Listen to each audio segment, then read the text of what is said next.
I guess obviously it doesn't end exactly the way that we wanted it to.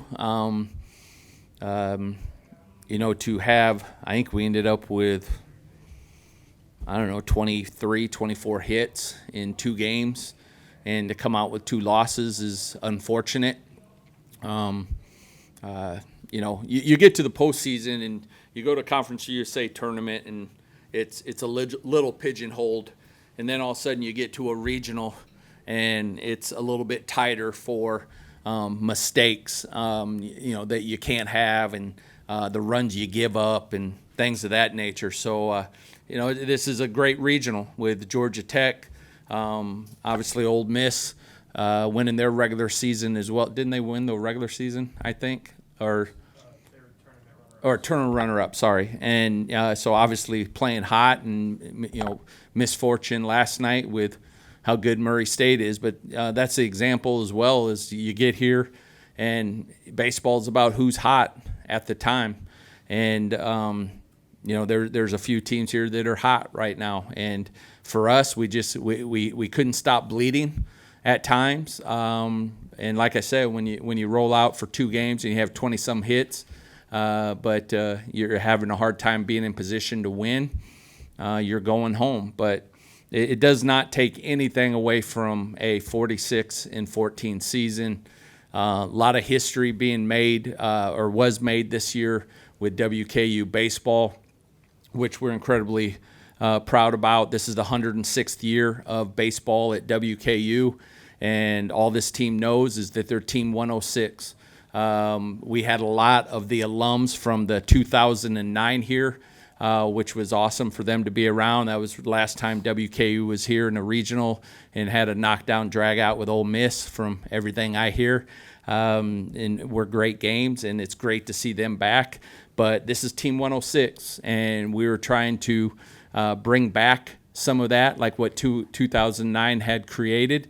And, in a lot of ways, I think we have. We're known a little bit more, and we've achieved some things.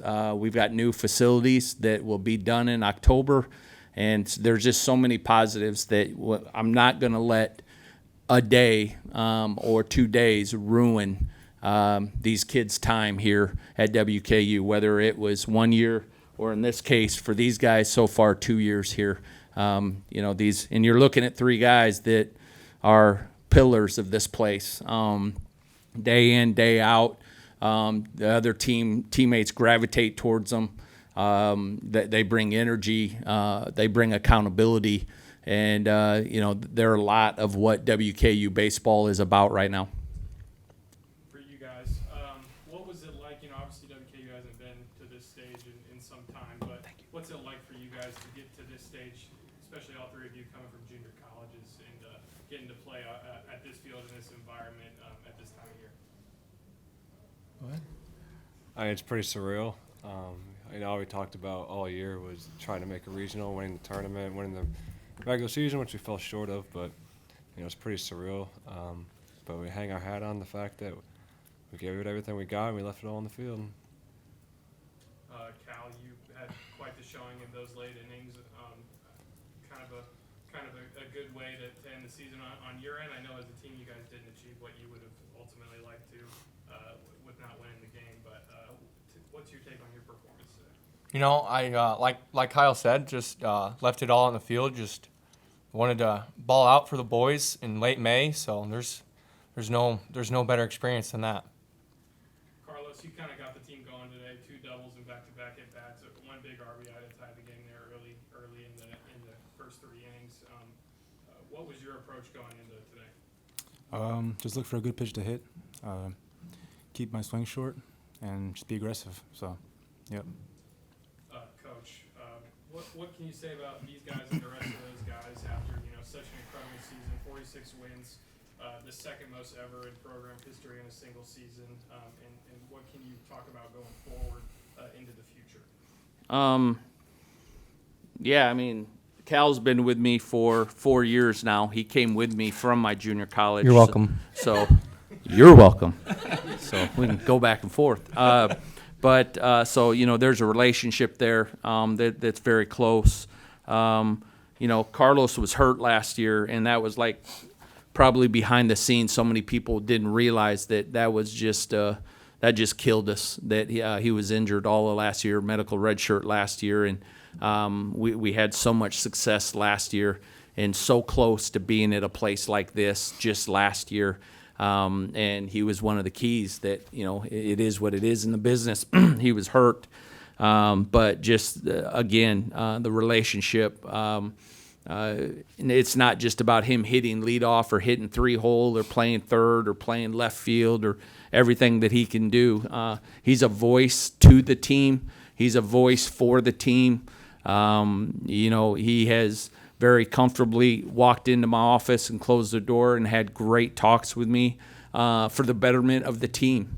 They're around him 24 hours a day. I'm around him 3 hours a day. So just the pulse he's had and what we could talk about, what I could talk to him about.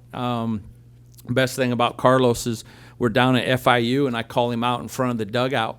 And we lose all 3 games at the time, which was killing us to get into a regional or obviously hurt us in conference standings. But I challenged him on Sunday, and all he did was go out the next week and be conference player of the year or player of the week between playing Kentucky midweek and then whoever we played on the weekend. And all of a sudden he was – that's in today's world – majority of the kids, the percentage of kids run to their parents or run to the other teammates and they're bitching and complaining and right, BCDs. Wasn't that your phone screen for a while? Yes, BCDs. You're either bitching, complaining, defending, or denying.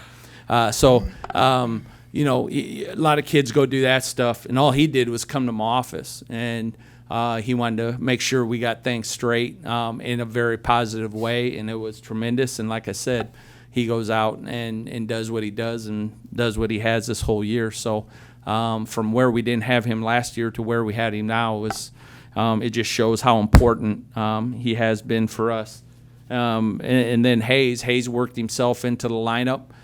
He came here and, in some cases, junior college kids, especially position players, take a little bit longer for an adjustment. And, he would agree with me that he was one of those guys as a position player coming from a JUCO. But what he didn't do was quit. What he didn't do was make excuses. He literally outworked people on ground balls, in the batting cage, things of that nature, to put himself in the spot he's in and has created this year for him. I think these 3, along with others that I could go through that have been with us for a few years, exemplify what the new WKU baseball is about and, where we are and where we're going. Thank you, guys. Thank you for everything.